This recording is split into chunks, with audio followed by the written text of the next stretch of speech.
Good day everyone, my name is Angelica C. Espiritu and today pag-aaralan natin kung ano nga ba yung work into physics.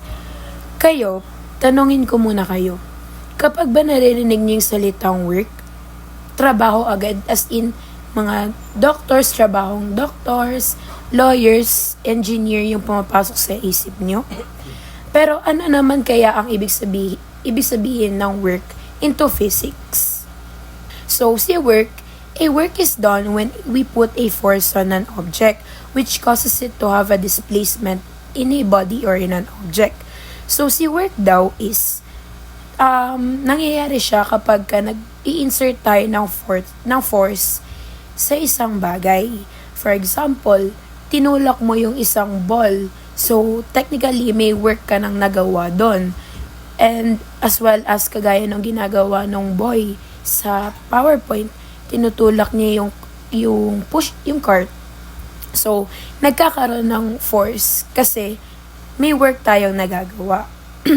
Illustration sa gilid nung guy na nagtutulak nung cart. So, ano nga bang purpose nung triangle illustration na yon? So, ngayon, pinapakita niya yung formula. Parang doon pa lang, nagkaroon na tayo ng hint kung paano nga ba sinusolve yung force, yung work, and then yung displacement. And also, additional fact lang din, sa force, pag kinakalculate natin siya or sinusolve natin siya, tinatawag natin siyang newtons.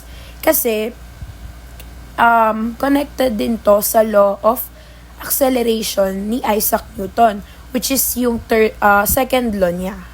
And then yung work naman is sinatawag nating joules. And then lastly, yung displacement is tinatawag nating meters. Kumbaga, ito yung layo ng tinakbo ng isang bagay na in-applyan natin ng work or ng force. So ngayon, ito yung mga formula niya. So when it comes to work, minumultiply natin yung force and yung displacement. And then sa force is dinedivide na natin siya. And then same as to distance din. Ayan, so mag-sample test naman tayo. Sabi dito, what is the work done of an object if it needs a force of 70 N to push a box into 10 meters? So may given na agad tayo na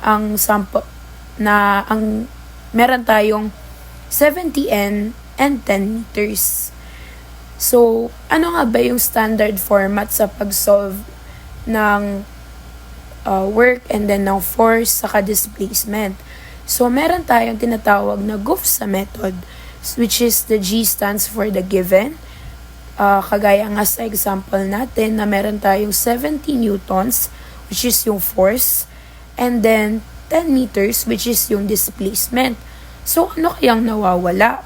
So, based on our sample test, syempre, ang unknown natin is the work. So, ano naman kaya yung formula natin? Ang formula natin, kung babalikan natin kanina, makikita natin na in looking for work is we have to multiply force and the displacement. So, imumultiply natin si 70 newtons and si 10 meters, which will have an answer of 80 joules.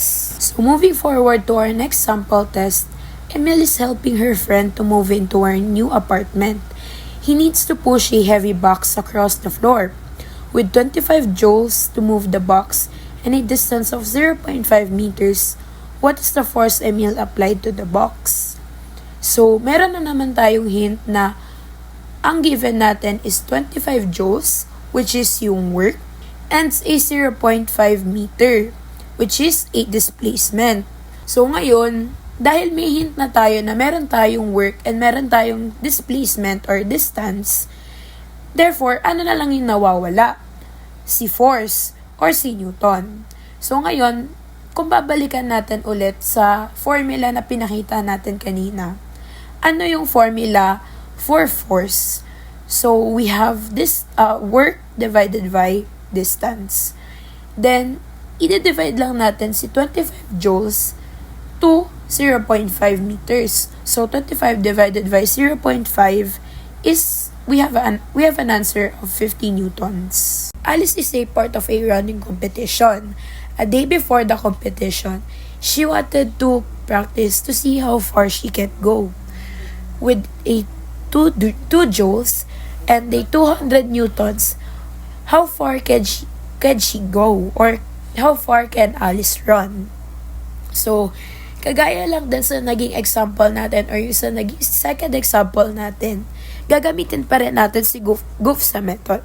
So, may given na tayo na 2 joules and then 200 newtons. So, sa ano natin, since meron tayong joules and newton, ngayon, ang nawawala na lang is yung displacement. So, ano nga ba ang formula ni displacement?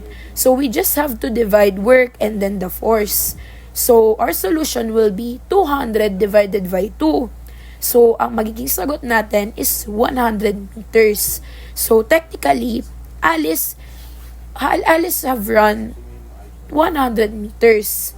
So, ngayon, ang lagi nyo lang naman tatandaan is yung triangle illustration natin, kung saan doon makikita natin yung work, force, and then yung displacement.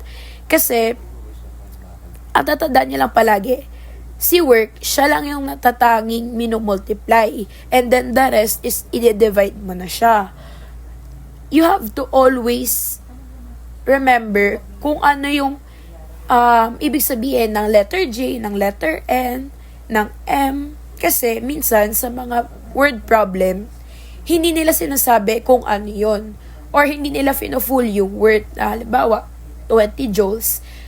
Minsan nilalagay lang nila is 20J and then 20N, 10M, ganon. Yun lang yung mga nilalagay nila. So, kailangan aware ka sa mga ibig sabihin nung mga letters beside the number para hindi ka malilito kung anong formula yung gagamitin mo. So, ayun lang naman yung kailangan nating aralin for work.